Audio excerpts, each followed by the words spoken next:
আল্লাহর কসম করে বলি, যে সমস্ত নারীরা স্বামীকে অভিশাপ দিবে ইয়াউমুল কিয়ামতের ময়দানে বিনা হিসাবে তারা জাহান্নামে প্রবেশ করবে। জোরে বলেন আল্লাহু আকবার। আমার মারা যারা মাইকের আওয়াজ শোনেন, শুনে নেন,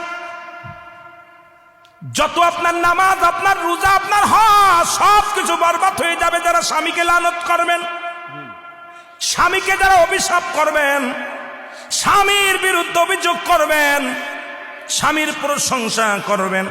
আল্লাহর দরবারে আপনি নেকি পাবেন, আল্লাহর দরবারে নফল বন্দেগি পাবেন। সারা রাত পরে আপনি ইবাদত করেছেন, আর একবার বলেন, আপনার মার কাছে বলেন, বোনের কাছে বলেন, ভাইয়ের কাছে বলেন, ভাইরে তোমার দুলোবাইটা কত সুন্দর, উনি ফরেজগার মানুষ, নামাজি মানুষ, আমাকে ভালোবাসে। যদি স্বামীর প্রশংসা করো, এই দুনিয়ার মধ্যে নফল ইবাদত হয়ে যাবে, তোমার নেকি হবে, আমলনামায় লেখা হবে। নবীজি বলছে অধিকাংশ মহিলারা ওই কিয়ামতের ময়দানে ওই জাহান্নামী অধিবাসী হয়েছে যারা স্বামীর লানতকারী। জোরে জোরে চিল্লায়া বলা যাবে না আল্লাহু আকবার।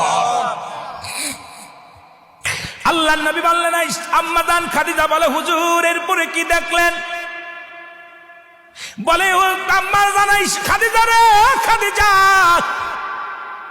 আমি এরপরে জাহান্নামে গেলাম, একদল মেয়েদের দেখি, একদল নারীদের দেখি, আগুনের কাক তাদের মাথার উপরে ঠোকায় ঠোকায়, আগুনের কাক তাদের মাথার উপরে ঠোকায় ঠোকায় মস্তিষ্কগুলো খায়। এক একটা ঠোক মারে, মস্তিষ্কগুলো গলে গলে পড়ে যায়। এক একটা ঠোকা মারে, মস্তিষ্কগুলো গলে গলে পড়ে যায়। আমার নবী বললেন, বলার পর খাদিজা বলে, হুজুর হালাতটা কি? বলছে এই সমস্ত মেয়েরা যাদের চুলগুলো বেগানা পুরুষে দেখছে। এখন এই ওয়াজ যদি মিরাজের ওয়াজে গেলে, শরীয়তের ওয়াজ, পর্দার ওয়াজ, হাকিকতের ওয়াজ, নামাজের ওয়াজ, নামাজও মিরাজ থেকে আসা পর হলো, পর্দার বিধানও কঠিন হলো, নামাজ বাজার মিরাজ থেকে আসা পর। এখন এই মিরাজের মধ্যে ঢুকলেই তো আলোচনা বাইর হয়ে যায়, আর এই ওয়াজ করলেই তো সকালবেলা আমার হাতে হ্যান্ডকাপ পড়বে। জোরে বলেন ঠিক কি না? আমি মা বোনদের বলি, মা গো তোমার মাথার উপরে উন্নাগুলো রাখো, এই চুলের মর্যাদা দাও, চুলের দাম বেড়ে যাবে, তোমার দাম বেড়ে যাবে।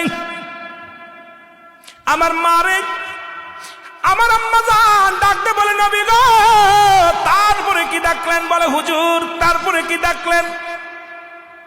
নবীজি বলে, খাদিজা রে এরপরে একটা জাহান্নামের মধ্যে দেখলাম, গায়ের মধ্যে আগুনের সাপগুলো মুড়ায় আছে, আগুনের সাপগুলো মুড়াইয়া দেহ খায়। এ মুসলমান